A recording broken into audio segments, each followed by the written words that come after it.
gracias a todos ustedes por venir. La verdad que este es un ejercicio nuevo. O sea, en general estoy preparado para hablar delante de los alumnos, no tanto delante de mis colegas. Me da un poco de miedo, un poco de sensación de inseguridad, pero ¿qué va a ser? Es parte de las habilidades que uno tiene que aprender.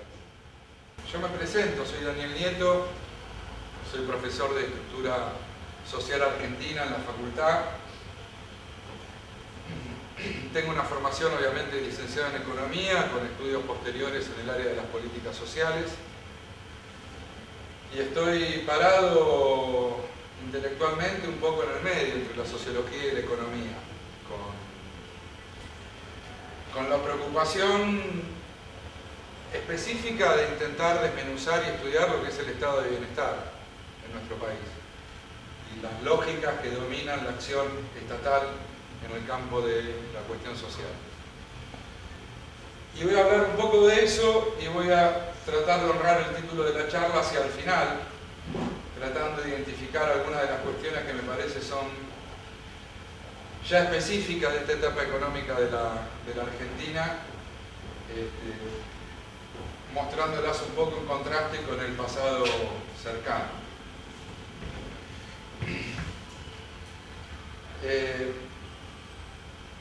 Puede ser que algunos de los indicadores o datos que voy a mostrar no se comprendan cómo están construidos. Yo los voy a explicar muy sucintamente, pero me pueden interrumpir y preguntar de dónde saqué el dato, sobre todo los que han trabajado con estas cuestiones, que por ahí tienen más familiaridad con las distintas tendencias sociolaborales que voy a mostrar, y bueno, entonces por ahí me pueden preguntar sin tomar el dato como verdad revelada. Y también aprovecho de que esa sea un poco la dinámica que tengamos, de interrumpirme cada vez que no comprendan algo. Lo que voy a hacer primero es dar algunos lineamientos de cuál es el marco teórico en el que me muevo y después intentar construir un relato sobre la cuestión social en nuestro país en los últimos 25 años, ya orientándome hacia lo que quiero plantear hacia el final de la exposición. El marco teórico con el cual yo trabajo está basado en dos autores conocidos por la gente que estudia políticas sociales. Uno es Castel, sociólogo francés, conocido por los estudios que ha hecho sobre la cuestión social en el mundo contemporáneo. Ha sido visitante de la Argentina, viene todos los años invitado por la jefatura de gabinete a dar una charla. En sus trabajos, si bien los basa generalmente en Francia, no se priva de mencionar a la Argentina y sobre todo mencionó a la Argentina en los años 90 como uno de los ejemplos de la problemática que él describe. Y en este breve párrafo del prólogo, lo que intento, desde su libro la metamorfosis de la cuestión social, lo que trato de destacar es que lo que motiva este tipo de estudios es el punto de partida de que estudiamos sociedades frágiles, que no estamos estudiando la estabilidad de las sociedades feudales de siglos, ni estamos estudiando sociedades que necesariamente van a sucumbir por los ímpetus revolucionarios, sino que estamos parados en una suerte de dialéctica orden-desorden, de imperativos económicos que tienden muchas veces a desestabilizar las sociedades e imperativos políticos que tienden a conjurar esas amenazas. Entonces de ahí la idea, digamos, de que como cuestión social lo que tratamos de plantearnos como problema es qué es lo que determina, qué es lo que explica la cohesión social, qué es lo que amenaza la cohesión social. Entonces ni orden natural ni revolución inevitable. Funcionamos en ese campo de lo social, de lo que evita que las sociedades frágiles se rompan, pero nunca logra que lo frágil deje de serlo. Y Castel trabaja sobre la base de un marco teórico en el cual metafóricamente habla de zonas de cohesión social vinculadas a relaciones sociolaborales estables, lo que decir, él dice que hay una vinculación en su modelo entre una inserción laboral estable y una inserción social sólida. Y lo opuesto también es cierto, digamos. La ausencia de participación en actividades económicas de modo estable va generando mecanismos de aislamiento social y eventualmente procesos de exclusión social. Y lo que va a preocupar más que nada a Castel no es tanto las situaciones específicas de exclusión, ni tanto las situaciones específicas de integración, sino como eso que aparece difuso en el medio, que podríamos definir como la vulnerabilidad. Cómo se van construyendo en los últimos 30 años en todos los países capitalistas relaciones laborales inestables, a veces llamadas precarias, a veces llamadas intermitentes, que van generando, más importante que espacios de exclusión, que es difícil delimitar hasta dónde una persona es excluida, hasta dónde no es, zona de vulnerabilidad. Y lo que va a señalar Castel es que la ampliación en un cuerpo social de la zona de vulnerabilidad es lo que amenaza con la fractura social. Y lo va a distinguir inclusive de las sociedades que podemos definir como estables y polarizadas, que son aquellas donde los ricos saben muy bien cuál es su posición en la sociedad y los pobres saben muy bien cuál es su posición en la sociedad y se direccionan acciones estatales específicas a neutralizar las posibles desestabilizaciones que esas situaciones producen y consolidan o cosifican sociedades polarizadas pero estables. Las sociedades en las cuales lo que se expande es la vulnerabilidad nos habla de sociedades que están en un movimiento de fragmentación. Bueno, en definitiva esto no deja de ser un poco discusiones vinculadas acerca de cómo la sociología interpreta los cambios que se han observado en el empleo y en la organización industrial desde mediados de los 70 hasta ahora, tratando de explicar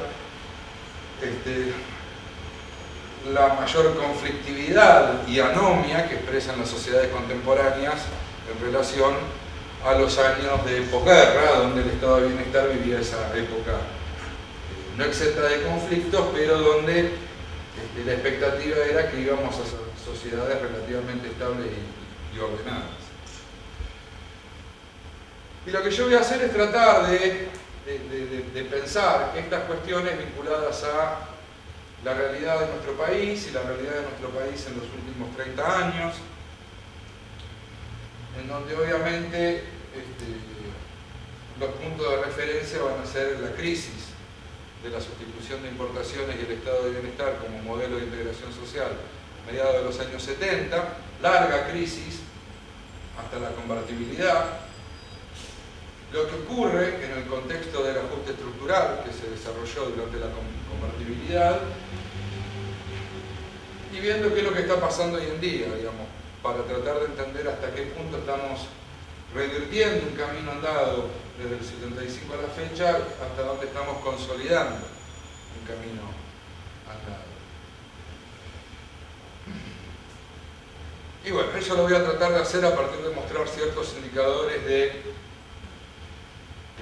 inserción ocupacional de los hogares y niveles de ingreso de los hogares para representar de esa manera a la sociedad argentina. Esto para que todos nos refresquemos qué es lo que pasó con el ciclo económico en nuestro país a lo largo de todo este siglo, mostrando un poco la historia de la sustitución de importaciones, que a pesar de los stop and go, allá por los años 60 empieza a consolidar una expansión relativamente estable del ciclo económico hasta el año 75-76. Ahí tenemos la larga crisis hasta la siguiente fase de expansión económica, que es la que va a darse durante los tiempos de la convertibilidad, la crisis del 98 al 2002 que atraviesa el modelo de la convertibilidad y la expansión económica espectacular de los años posteriores al programa de convertibilidad. La ICI siempre es referencia, porque es en la ICI, en la etapa histórica, que se consolida el modelo de seguridad social, la etapa histórica que coincide con proceso de movilidad social ascendente, y la etapa histórica en la que se conforma lo que va a ser distintivo de la sociedad argentina, que son sectores de ingresos bajos, pero socialmente protegidos, con inserciones laborales sólidas. O sea, lo que va a distinguir la Argentina de otros contextos latinoamericanos va a tener que ver con que nuestros sectores bajos, definidos por su posición en una escala de ingresos, no van a estar en términos laborales caracterizados por la informalidad o la marginalidad económica, sino por la formalidad laboral y la estabilidad económica.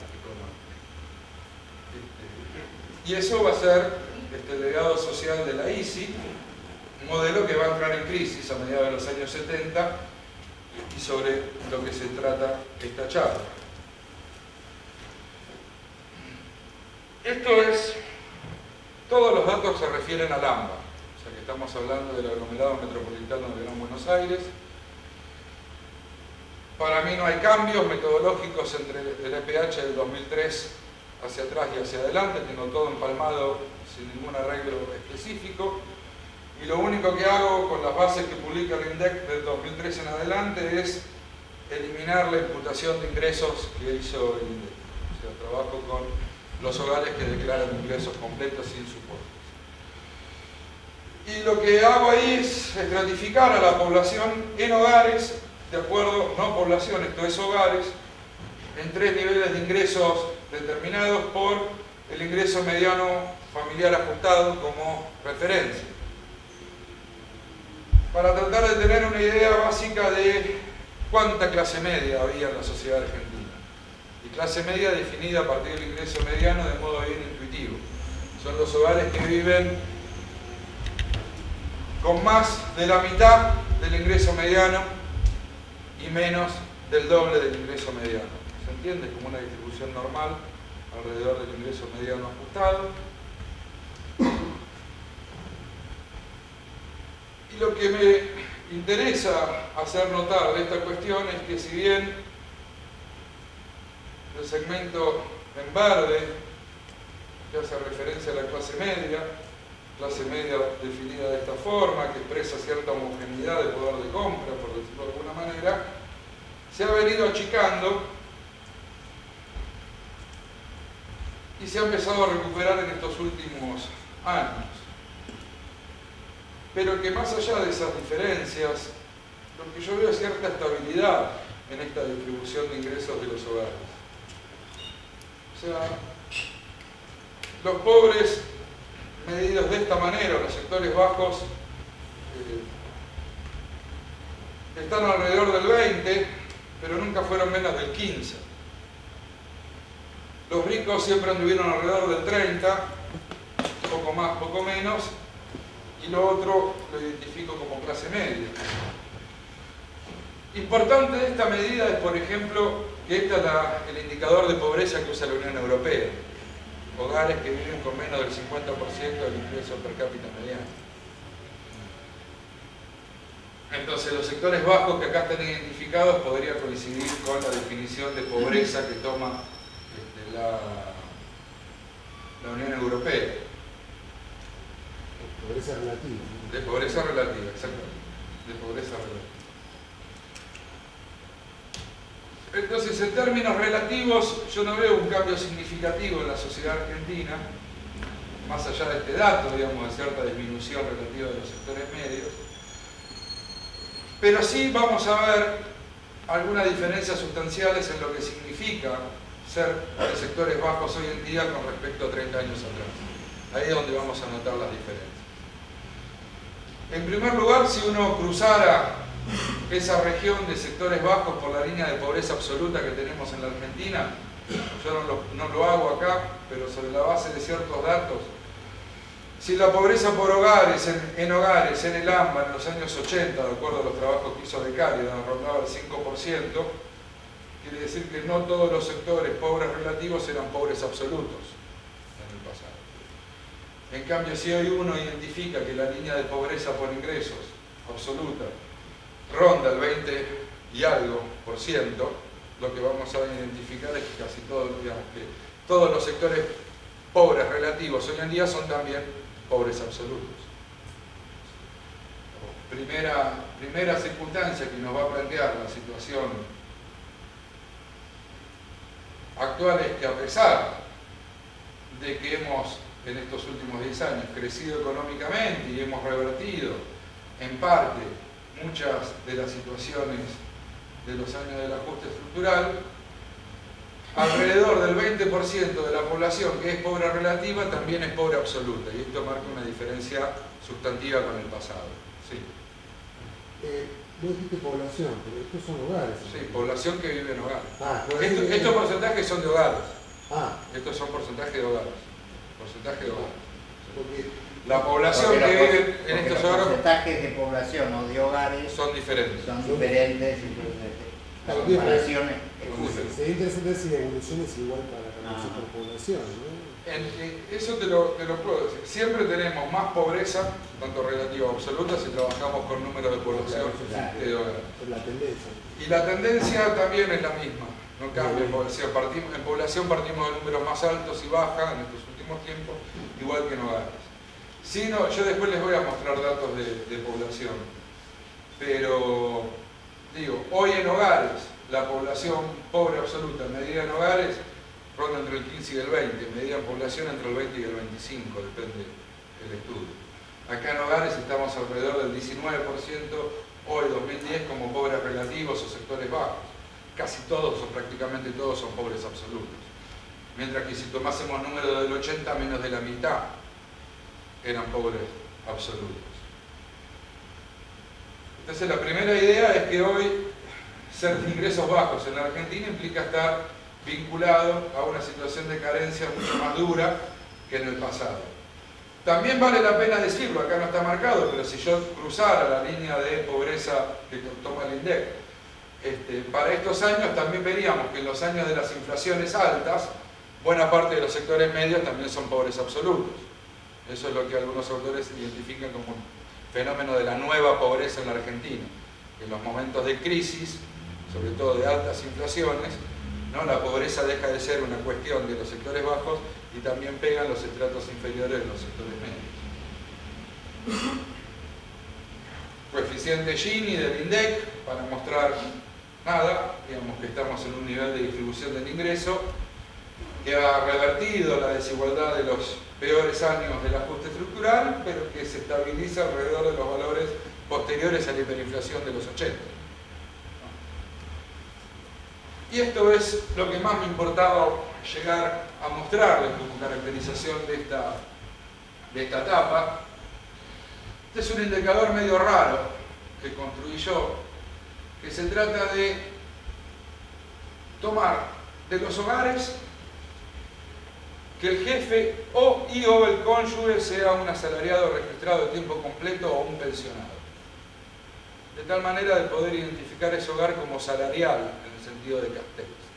Un hogar que donde el jefe o cónyuge, pero no ser demasiado sexista, ni demasiado atado a las definiciones del EPH, viven de un ingreso que es seguro, en tanto seguro puede ser el salario de un asalariado registrado de tiempo completo o de un pensionado.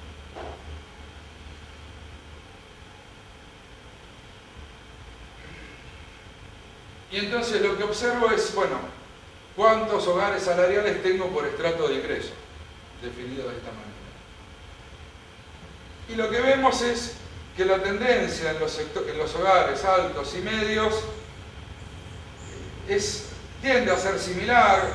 Se nota que en la década del 90 hay una caída, llamémoslo así, en la condición salarial de los sectores medios y altos de la Argentina, pero que después se recupera en los 2000, pero lo que va a mostrar la transformación más importante es la de los sectores bajos. Con esto estoy dando, digamos, una característica complementaria con la anterior, o sea, los sectores de ingresos bajos en la Argentina históricamente eran no pobres absolutos y salariales. Hoy son pobres absolutos y no salariales. Y obviamente no es porque se transformen en patrones o profesionales exitosos, ¿no? Perdón, ¿no salariales o no salariales registrados? Porque ahí dice registrados. Sí, sí, no, siempre que yo utilice el término salarial, lo voy a estar usando como asalariado registrado de tiempo completo. O sea, una definición más sociológica de lo que implica ser un asalariado. Un asalariado francés.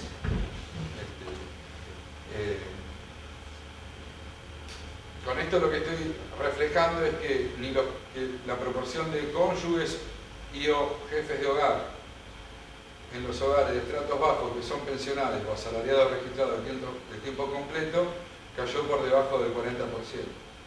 Cuando el punto de partida es similar. O sea que más allá de las diferencias de ingresos relativos que existían en el pasado, había ciertas homogeneidades en los distintos estratos sociales, en términos de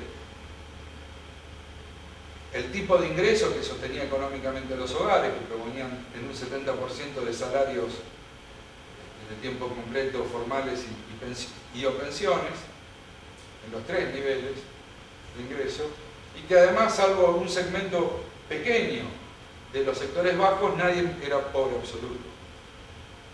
Entonces, la primera definición que yo tomo de acá es que efectivamente, digamos, la vulnerabilidad social empieza a ser la característica de los sectores bajos en la Argentina. O sea, empezamos a tener una estratificación en ingresos donde formar parte del sector de ingresos bajos nos acerca más a la idea latinoamericana que teníamos de pobreza, de marginalidad, de vulnerabilidad, que a la idea de la Argentina socialmente más cohesionada y más integrada de la ICI. Y que a juzgar por lo que está pasando desde el 2007 en adelante, la tendencia en la mejora se cortó, ahí por el año 2007.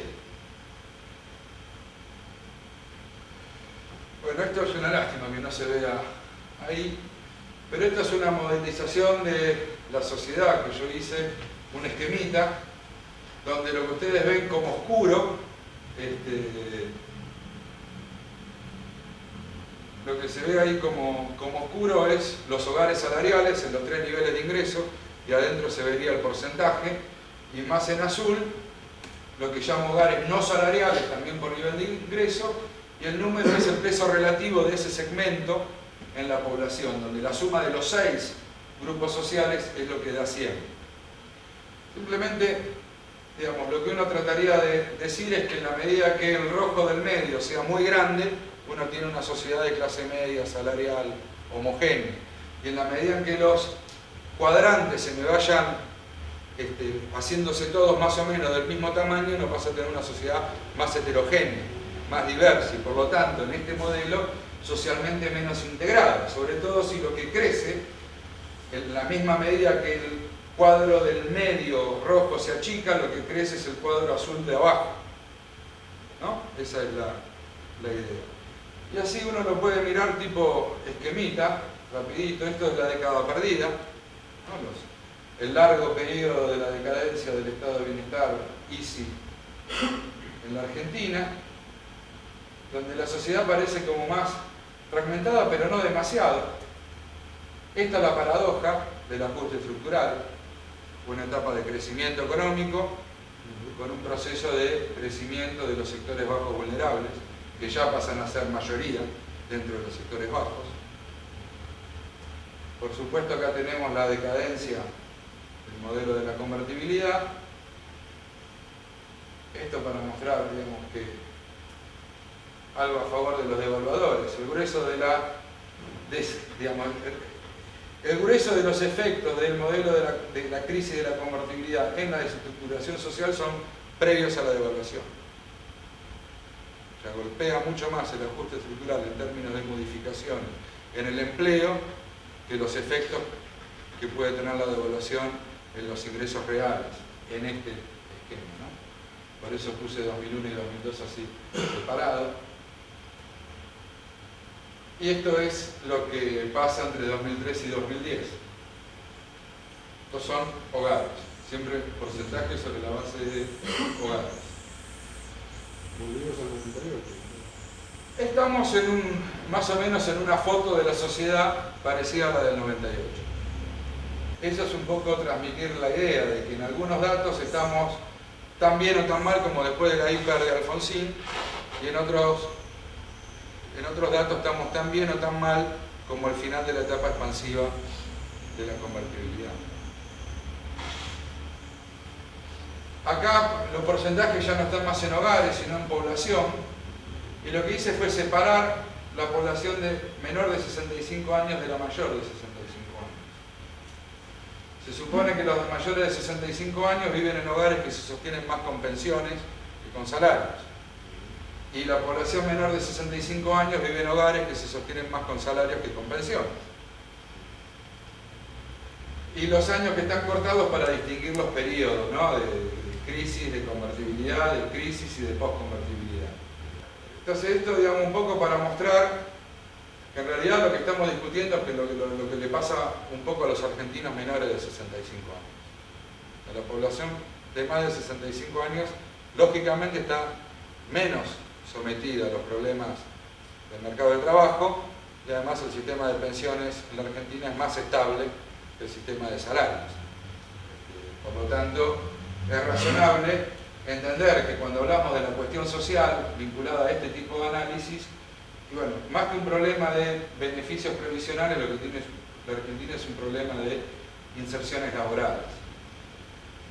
Esto parece trivial, pero no es trivial, en tanto casi el 90% que muchas veces tenemos en las discusiones sobre políticas sociales son sobre jubilaciones.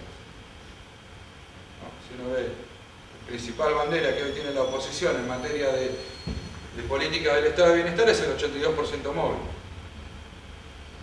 Bueno, están discutiendo cómo resolver el problema que tiene alguna parte de la población que no es el más grande. Este vendrían a ser datos, o sea, una especie de coeficiente de sustentabilidad de la condición salarial en la Argentina. Esto, ¿qué es lo que trata de? En el denominador, lo que tenemos siempre son hogares de la población de referencia. Para la cobertura previsional son hogares con jefe de 65 años o más. Y el denominador de la línea azul son hogares con jefe de edad menor a 65 años. Pero lo que tengo en el numerador son personas, no hogares. Total de pensionados arriba, en la línea oscura, y total de asalariados registrados de tiempo completo en la línea de abajo. ¿Con esto qué quiere decir? Que hay, siempre, salvo en el 2013, hemos tenido en el conjunto más de una pensión por hogar. Después vemos cómo están repartidas. Pero siempre hubo más de una pensión por hogar. Casi estamos en 1,3 pensiones en relación a los hogares con jefe mayor de 65 años. Y que en los asalariados siempre estuvimos por debajo de la unidad. Lo cual es lógico también, porque no todos los hogares, digamos, no necesitamos necesariamente que haya un asalariado por hogar para que haya una densidad suficiente de hogares salariales. Pero sí es interesante ver el indicador de abajo para, en principio, mostrar que no es necesariamente el problema de lo que está ocurriendo hoy en día que tengamos un problema de creación de puestos de trabajo asalariados. La cantidad de puestos asalariados registrados de tiempo completo en relación a los hogares que habría que económicamente sostener están los valores históricos, alrededor de un 0,8 el indicador. O sea que en ese sentido me parece que cuando el gobierno dice estamos creando más empleo asalariado que nunca, no está mintiendo. Ahora, la pregunta que surge es ¿por qué con esta creación de empleo asalariado no logramos revertir la condición de vulnerabilidad de los sectores bajos? Y ahí es donde me empieza a aparecer, me parece, la especificidad de la cuestión social contemporánea. Tiene que ver cómo está distribuido el empleo. Generalmente los economistas trabajamos alrededor del concepto de distribución del ingreso. Lo que aporta acá es un matiz, discutamos alrededor de cómo están distribuidos los empleos en los hogares. Acá lo que muestro es, estos son tasas de empleo asalariado registrado de tiempo completo de los, está puesto mal, según nivel educativo del jefe de hogar. Estos son jefe de hogar, solamente jefe de hogar estratificados en 3 niveles, hasta terciario completo, mejor dicho, terciario completo o más, hasta secundaria completa, que incluye los terciarios incompletos, y menos de secundaria completa, que es la línea azul. Y la tasa mide cuántos de esos jefes de hogar son asalariados registrados de tiempo completo, jefes de hogar menores de 65 años, para sacarnos de encima la estabilidad de los pensionados. Y bueno, ¿no? O sea, lo que yo interpreto de esto, que efectivamente a los que peor les va, como es presumible, es a los menos calificados, o los que tienen una credencial educativa más pobre, más baja, y que siguen prácticamente el derrotero del ajuste estructural en la Argentina, que ha salto del 80 al 90.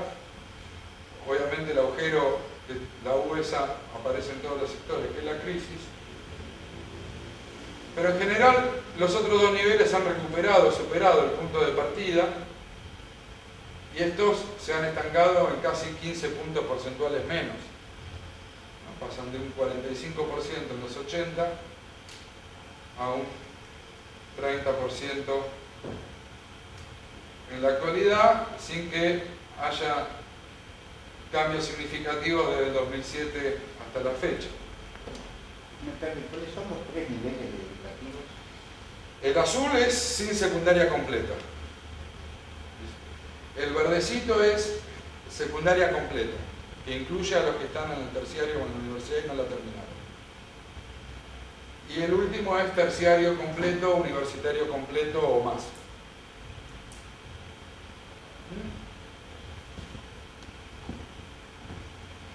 Estos son jefes de hogar y estos son cónyuges. Lo más sorprendente es cómo ganó posición entre los, digamos, como asalariados formales de tiempo completo, los cónyuges universitarios, por decirlo de alguna manera.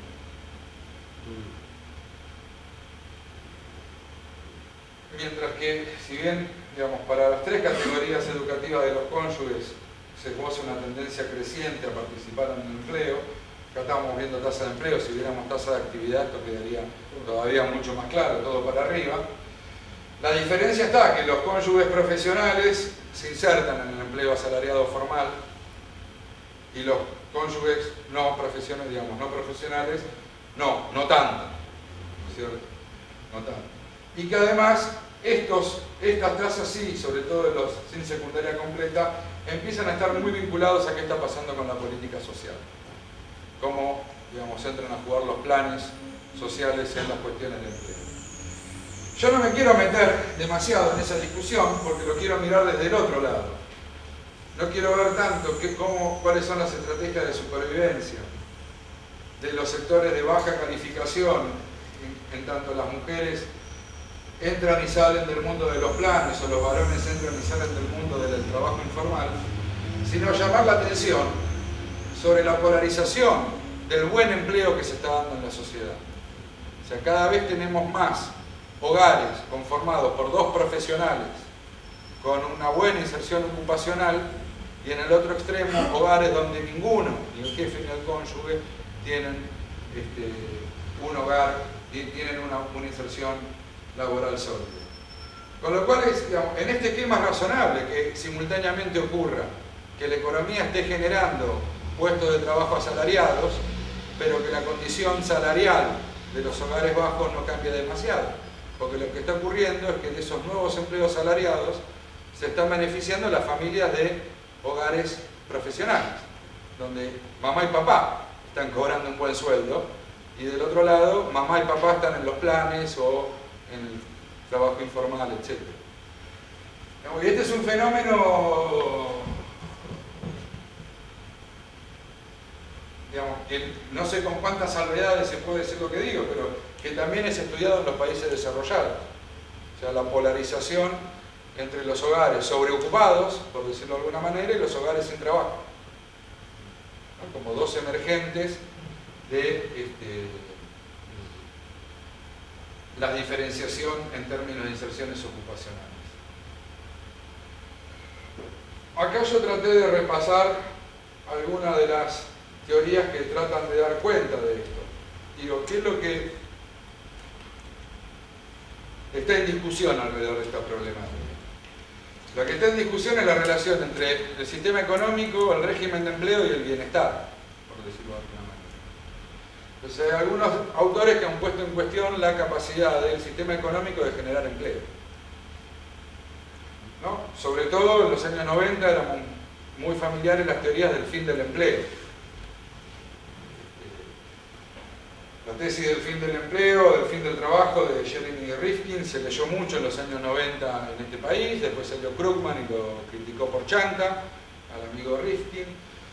Superpuesto con eso la teoría de Robert Reich, de que el mundo del trabajo se polariza, aparece en esta categoría que llaman los analistas simbólicos, que vendrían a ser los profesionales que capturan lo mejor de los empleos postindustriales, y debajo queda un tendal de un proletariado de servicios que no tiene inserciones ocupacionales sólidas.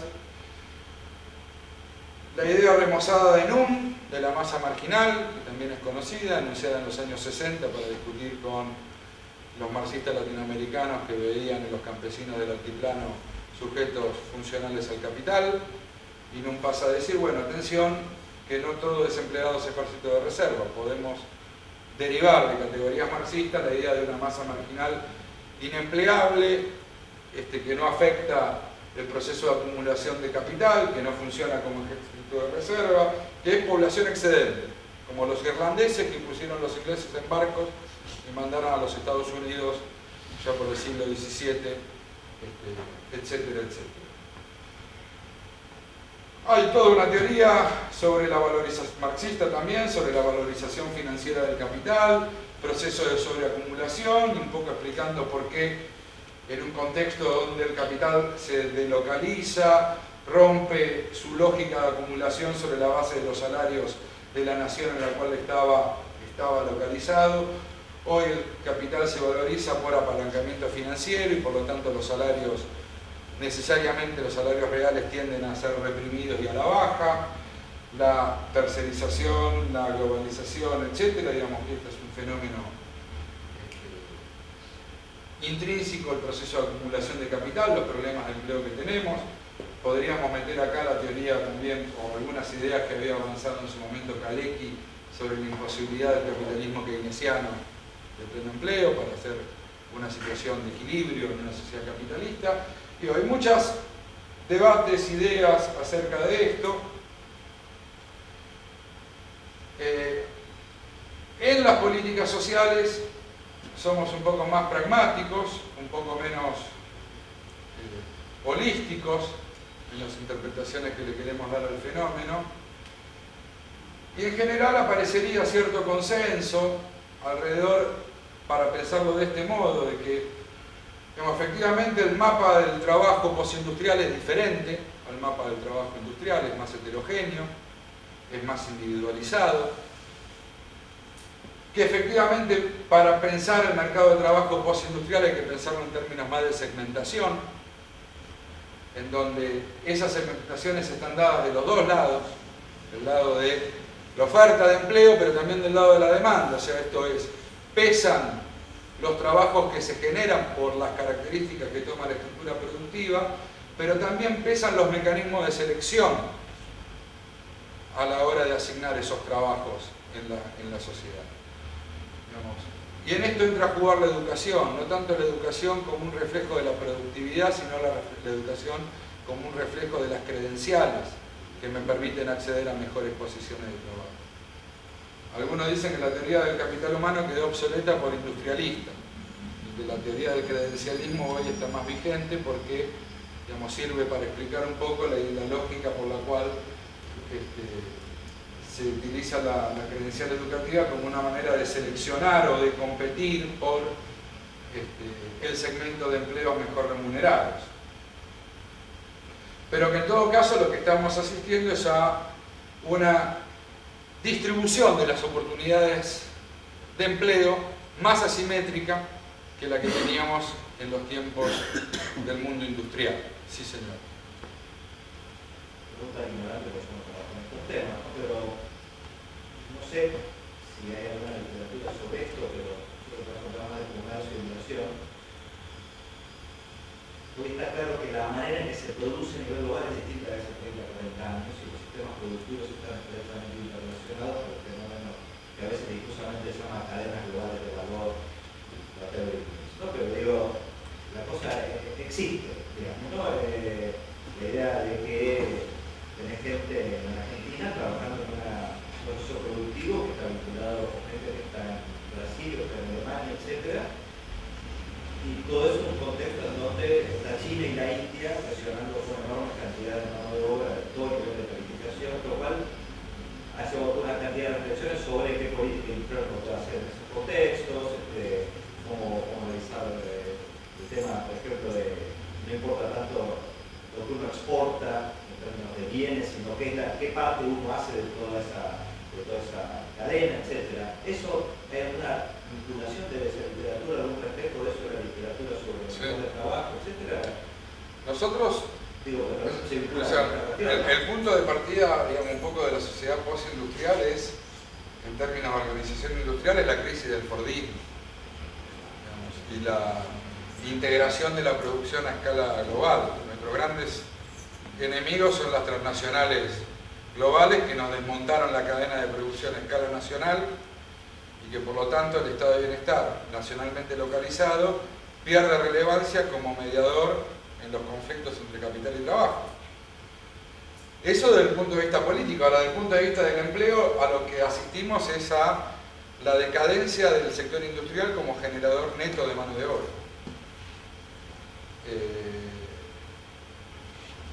Sí, pero ojo, porque a veces cuando uno lo vea, yo siempre sospecho que también parte del asunto es que cosas que antes se hacían adentro de Ford, por ejemplo, ahora se tercerizaron. Ahora se, bueno, o sea, pero en realidad es un poco tricky, ¿no? Digo, porque...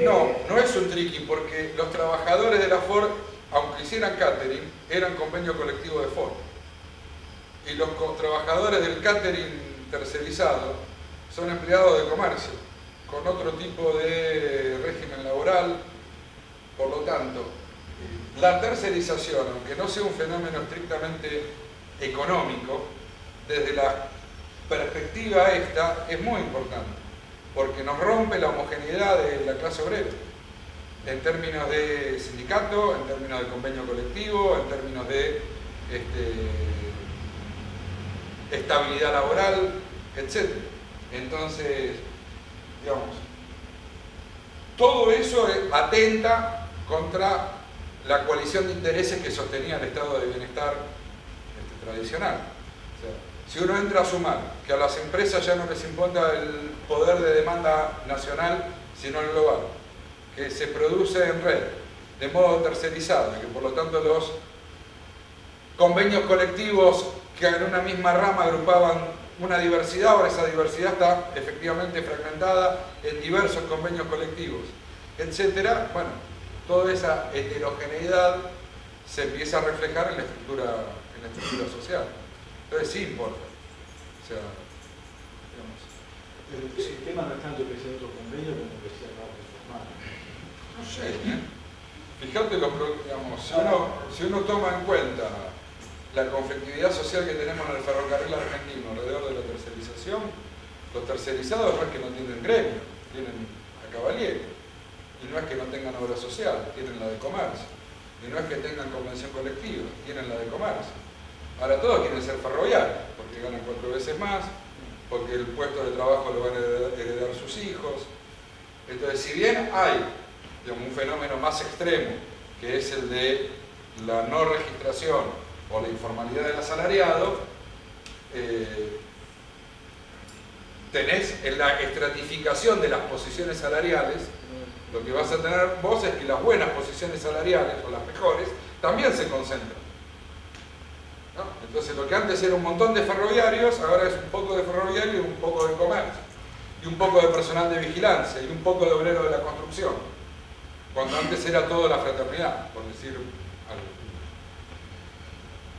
En definitiva vas a lo que dice Octavio, si hay una diferencia, no es tanto, aunque la hay, por el convenio que los proteja, sino por el tipo de vínculo salarial, por un lado. Por otro lado, yo no alcanzo a ver ni cuáles son los sectores, ni los años, ni los números. Pero hago una pregunta herética. Sí. ¿Cuándo fue en la Argentina el empleo industrial predominante? ¿Lo fue alguna vez? Y fue una primera minoría importante, sí. Esto, digamos, en el 80, dentro de los asalariados registrados de tiempo completo, la industria era el 43%. O sea, dentro de lo que podíamos identificar como el buen empleo, era el 43%. Hoy, dentro de este mismo universo, es el 21%. O sea, la mitad. Un dato que saqué yo para el 74, aunque la base del 74 ¿Estás era... a favor de la caída del sector industrial en conjunto? Yo digo que hay dos cosas. Yo digo que hay caída del sector industrial en el conjunto y además que hay dentro del sector industrial fragmentación. Antes había grandes aglomerados. Hoy, en términos de la organización de la fuerza de trabajo, aún dentro del sector industrial y aún del registrado, mayor diversidad. Va a ser bueno que nos distribuyan los datos estos, porque nunca el empleo industrial pasó del 30%. Esto es el AMBA, ¿eh? Sí, bueno, está bien. Esto es el AMBA y dentro de los asalariados registrados de tiempo completo. Sí, entiendo, hay una sobrerepresentación de los asalariados Pero a mí me importa... ahí, por eso me gustaría ver los números. Y mira, en términos de la fuerza de trabajo total, de los ocupados total, es cerca del 30, 30 y pico por ciento cantidad el empleo industrial. Por eso dije que es una primera minoría importante. Ahora, no me importa tanto digamos, lo que me importa era explicar que este mundo, que es el que a mí me interesa ver cómo está distribuido entre los hogares argentinos, quién se queda afuera y quién se queda adentro, y no por patrón, sino por cuenta propista o por asalariado informal. Bueno, que 43% fuese la industria en el pasado quiere decir que la industria tiene un peso fundamental en estructurar este espacio. Hoy este espacio es mucho más heterogéneo. De hecho, yo lo agrupé más o menos de este modo. Abajo, lo que va del 43 al 21 es industria. Lo que está finito es construcción. Obviamente, la construcción nunca fue relevante dentro de este modelo de organización, de este modelo de trabajo. Lo que está, que no se ven los números porque es un rojo en el medio, es comercio, transporte y comunicaciones. Y arriba tenemos servicios. Primero esparcimiento, después administración pública y servicios sociales, y arriba de todo servicios a las empresas, que son los que han crecido. Si hoy uno mira cómo se compone, sectorialmente hablando, el universo de los asalariados registrados, vemos que antes casi la mitad de la industria, hoy solo un 20%, y que está mucho más repartido. Lo cual también a mí no me hace mucho ruido, porque digo, bueno, ¿dónde están trabajando todos esos cónyuges profesionales que se están, digamos, integrando en el empleo? Y trabajan en los servicios a las empresas, y trabajan para el Estado o para actividades de servicios sociales para estatal, pueden ser privadas, digamos, pero en general estamos hablando de educación y salud cuando hablamos de servicios sociales. Entonces, evidentemente, digamos, lo que a mí me suena es que, digamos, debe haber mucho varón no calificado, excluido de este mundo, y mucha mujer calificada, digamos, duplicando el ingreso que trae al marido a la casa. Este mapa de distribución sectorial del empleo registrado de tiempo completo, bueno, le está brindando muchas más oportunidades a los calificados, no necesariamente porque la tarea sea así, pero todos sabemos que los mecanismos de selección en el Estado, en la educación, en la salud, en las empresas, son mucho más credencialistas que la industria. Por lo tanto, mi impresión es que el patrón de organización del trabajo, el patrón de crecimiento económico, aunque incluya mayor producción industrial, en la medida que no genera mayor empleo industrial neto, las buenas oportunidades laborales van a estar en otro lado. Ese otro lado es el sector de los servicios, y es un sector mucho más selectivo, credencialista, excluyente, si se quiere, con los no calificados, que es el sector industrial. Hay como una suerte, yo diría, de lucha de clases entre asalariados, donde los menos calificados la están perdiendo cómodamente.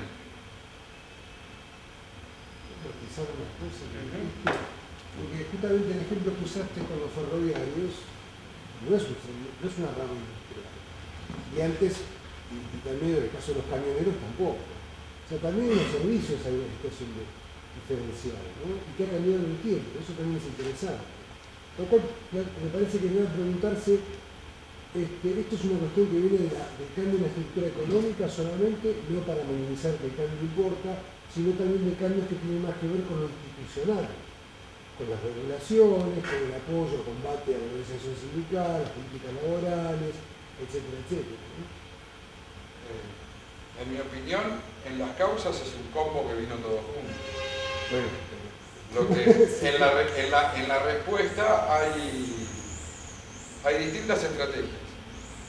Algunos piensan que el modelo de capitalismo y de empleo que tenemos vino dado, y que lo que tenemos que hacer es pasar a otro régimen institucional de protección, menos vinculado al régimen de empleo, más vinculado a la condición de ciudadanía. Esa es una discusión. En general los economistas tendemos a pensar que cuanto más diversificada sea la estructura productiva, mejores empleos se generan, por lo tanto la nómina salarial es un buen financiador de la protección social y es un buen asignador del derecho social. Otros pueden pensar, bueno, dejemos que los animal spirit modelen como modelen, salvo algunos incentivos por ahí muy generales, el mapa de la producción y el empleo que modelen, y establecamos un mecanismo de seguridad social financiado por rentas generales con mecanismos de asignación de derechos universales.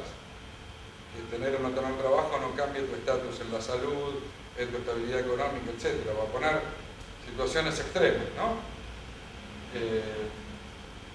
Yo personalmente tiendo a pensar que tarde pero despacito van reconociendo este segundo escenario. Por lo menos empezaron con los chicos a reconocer que ya, digamos, la estabilidad económica de los menores asociada a la de los padres, que estaba asociada al empleo, era como una exageración. Y que sin decirlo, había que ir a un mecanismo más universal. Lo mismo con las jubilaciones. O sea, lo siguen llamando moratorio, de tal manera de no eliminar del todo la idiosincrasia vinculada a que la jubilación es un seguro, etc. Falta que hagan universal. El programa Argentina Trabaja y casi tenemos un ingreso de ciudadano no declarado en Argentina. Ahora, y esa me parece que sí es la discusión contemporánea.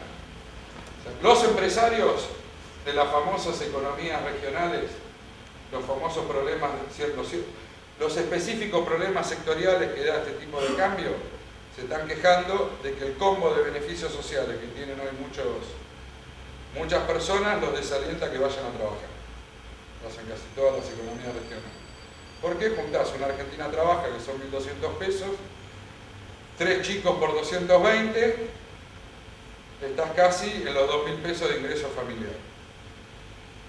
Dada como está construida esa reglamentación de que si vos apareces en el ANSES se te cae un plan, etcétera, y que el empresario que te quiere contratar por 2.000 pesos por un tipo de actividad para la que te está llamando no es muy estable ni muy prestigiosa, hoy en el segmento de la informalidad o de lo que podría ser formal hay una competencia fuerte con los planes sociales. Como no son universales y no accede todo el mundo, es una problemática acotada. Pero ¿qué pasaría si dijéramos en la Argentina que vamos a instrumentar un seguro para desocupados definiendo desocupado como toda aquella persona que quiere trabajar por un salario y no lo encuentra. Por lo tanto, nosotros le damos algo para hacer y a cambio le pagamos un seguro de 1.200 pesos. A todo el que esté disponible a agarrarlo y hacer algo a cambio que le digamos que lo tiene que hacer. Probablemente tendríamos a todas las economías regionales pidiendo una devaluación urgente, más rápido de lo que la piden. ¿Por qué? No sabés si no te alcanza. Yo estoy cansado de economía. Nunca me voy a olvidar cuando Martina Vélez, en aquel momento viceministro de Economía, me dijo sobre la asignación por hijo que era impagable. No, él hizo el cálculo, quería universalizar la canasta educativa. O sea, bueno, por lo menos no le vamos a pagar todos los meses, le vamos a pagar una vez por año a todos la canasta educativa. Y sacó una cuenta que era imposible de pagar. No estaba contando con las FJP, que después nacionalizaron y ahí tuvieron la plata para pagar. Pero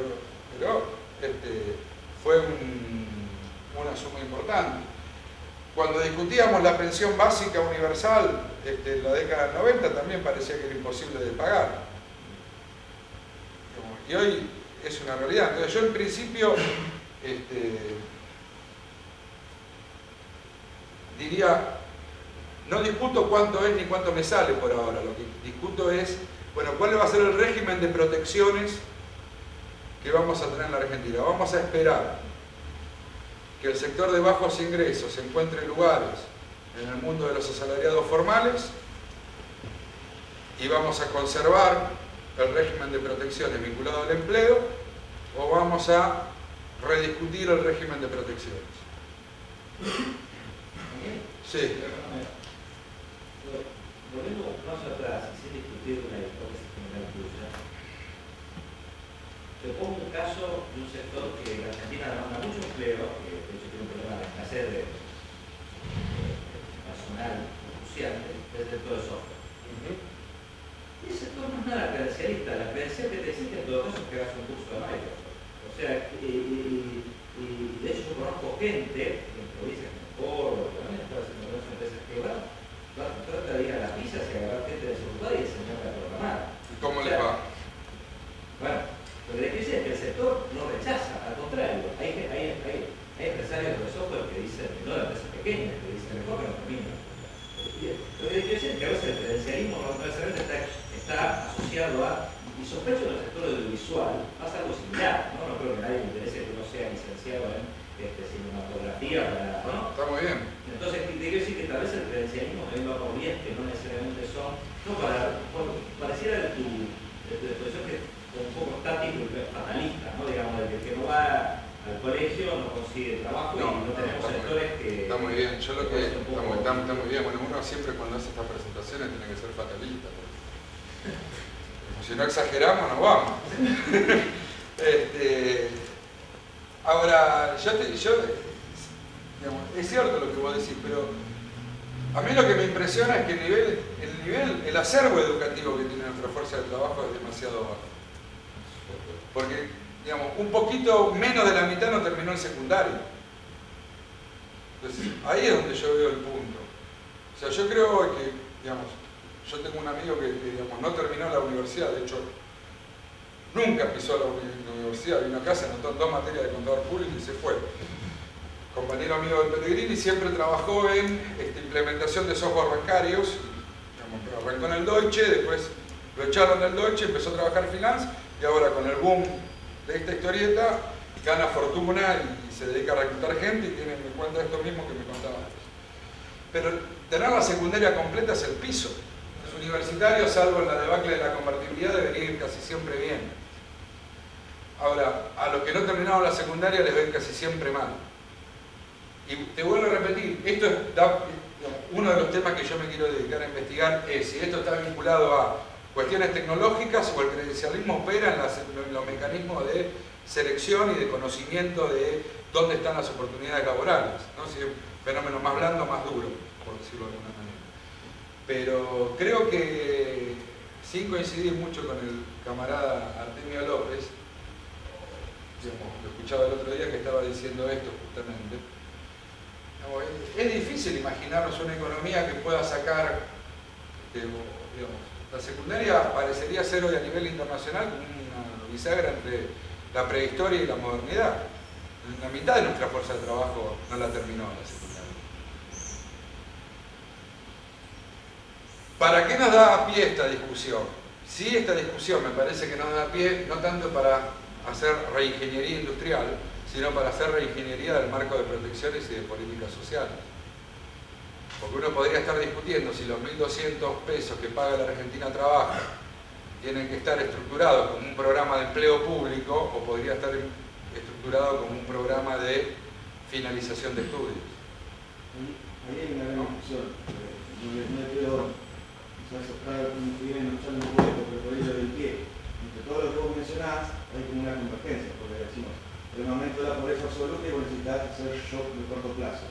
Pero además tenés problemas de empleabilidad de los vulnerables y acá mostrás ahí que básicamente uno de los factores explicativos asociado es el bajo nivel educacional. Es una rama en la discusión de la protección social, no de ahora, sino a principios de década, y que apunta a combatir los dos problemas al mismo tiempo, digamos. Son los programas de transferencia condicionada.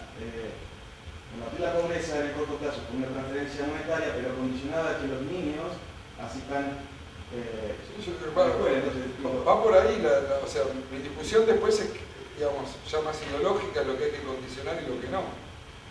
Yo tiendo a hacer de la idea que programas como la Argentina Trabaja, que tienen como condición, digamos, la Argentina Trabaja es interesante porque por primera vez estamos pagando un ingreso de subsistencia en un programa social. Si uno se fija cuánto cobra el seguro de desempleo de los formales, son 400, 500 pesos. El plan Trabajar era 150. La Argentina Trabaja le está pagando casi en este momento, 400.000 personas, 1.200 pesos. En términos de monto es un hito en la política social. Nunca se podía vivir de un plan solamente. Hoy sí. Para los que pueden entrar, para esos 400.000 sobre un universo potencial de 3 millones que podrían ir a reclamar. Ahora, lo que tienen que hacer es anotarse en una cooperativa de trabajo, que yo lo estoy estudiando, lo estoy investigando un poco el tema, y son casi todos para hacer trabajo de construcción, de mantenimiento y construcción. Compiten con las plantas permanentes de mantenimiento de los municipios, compiten contra las empresas privadas de construcción informales del Gran Buenos Aires, y además como el 80% de los beneficiarios son mujeres, no van a trabajar en la construcción. Entonces, digamos, están empezando a trabajar en la administración de la propia cooperativa. Una parte importante de los beneficiarios que la Argentina Trabaja les pagan a cambio de que, y muchos no hacen nada, Entonces, yo iría más por un modelo de que termine la primaria o la secundaria. Que la condicionalidad sea exclusivamente terminalidades educativas. Y ni lo mezclaría con el empleo. Ni lo mezclaría, digamos. Un beneficiario de un plan social, en mi lógica, debería ser fundamentalmente hasta secundaria completa un inactivo. Y en todo caso, la lógica más de condicionar hacia la actitud de workfare, de pro trabajo, que tenga como piso la secundaria completa. O sea, pero va por ese lado. Y la otra pregunta que también, ya más orientada por ahí a la discusión que vos vas a dar, es hasta qué punto va a ser la nómina salarial, digamos, el mecanismo, si bien no fáctico, pero sí estatutario de financiamiento de las protecciones. Si alguna vez podemos imaginarnos un mínimo no imponible o algún mecanismo por el cual las nóminas salariales de los asalariados que van a cobrar menos no tengan además la responsabilidad de financiar el sistema de seguridad social, para tratar de imaginarme un sector de ingresos bajos formalizado, aunque no tenga deducciones, pero con derechos a las protecciones, ¿entienden? Subsidiar a salarios formales bajos. Por ejemplo, pero sin perder, pero en la Argentina Cavallo lo subsidiaba diciendo, bueno, no pagan las cargas sociales, pero no se les consideraba año de jubilación, no se les consideraba obra social, etc. ¿no? Esto sería un mecanismo de solidaridad social que hay que ver si la CGT lo acepta. Las obras sociales sindicales acepten que las personas que tienen salarios inferiores al mínimo más 10% la obra social los atiende igual, pero no se le descuenta el SAIS. Por decir algo, ¿no? Como si está preparado el sector corporativo sindical argentino para asumir, financiar la protección social de los asalariados de ingresos más bajos. Y habiendo dicho esto, por ejemplo, y con esto, perdóname que... El tema es que me parece que es quien lo financia, porque la CGT te va a decir nosotros no lo podemos financiar, si no beneficiario tenemos que sacar unos fondos. Bueno, por eso, se podría pensar entonces darle un sentido efectivo a las rentas generales que financian el ANSES, o se podría eliminar el tope. Claro. Que las cargas sociales y los aportes patronales vayan por el total. Bueno, los aportes patronales van, pero que las cargas sociales vayan por el total. Pero de hecho, un tipo que tiene salario bajo hoy, muy bajo, tiene un aporte a la salud que no alcanza para la PMO y eso está subsidiado por el Fondo Solidario. En todo caso hay un porcentaje de Fondo Solidario que te resuelve el problema aún no aportando nada. Pero yo creo que hay otra discusión, es si vos sacás el 6%, si mejora o no mejora el salario del bolsillo de trabajar. Bueno, eso es otra vez por eso. Pero entonces no digo que... Digamos, yo empiezo y tiro ideas, digamos, empiezo y termino en el sentido de que me preocupa discutir el régimen de protecciones y soy menos optimista de lo que me pueda dar, aún en una etapa de crecimiento económico, en ACAMPOP, con Moreno reteniendo importaciones, aunque viniera la mejor política industrial del mundo, aunque nos transformáramos en otra cosa que no somos ni creo demasiado que lo podamos hacer, pero suponiendo que lo podamos hacer, me parece que, digamos, va a haber problemas que van a implicar tener que discutir más afinado qué tipo de políticas de empleo con rentas condicionadas tenemos y cómo es institucionalmente el sistema de protección. Ahora, en la Argentina estamos discutiendo esto, que también me preocupa. O sea, este es el mapa de la fuerza de trabajo total. Y bueno, el impuesto, la propuesta de la CGT está orientada a ese casi 10% de asalariados registrados. No, cuando decimos que vamos a repartir el 10% de las ganancias de las empresas en la Argentina entre la fuerza de trabajo, el proyecto de ley de Recalde habla de establecimientos de más de 100 empleados del sector privado. No, es el 10% de la fuerza de trabajo, al cual le vamos a dar el 10% de la rentabilidad de las empresas argentinas, una transferencia de ingresos fenomenal. No, las empresas argentinas no, No. las empresas en que ellos trabajan. En las empresas en que esos trabajan, ¿no? Pero me imagino que deben ser las empresas que concentran la mayor parte de la renta del capital, porque son las empresas más grandes. Siguiendo tu línea sería mucho más razonable que fuera más impuesto a las ganancias.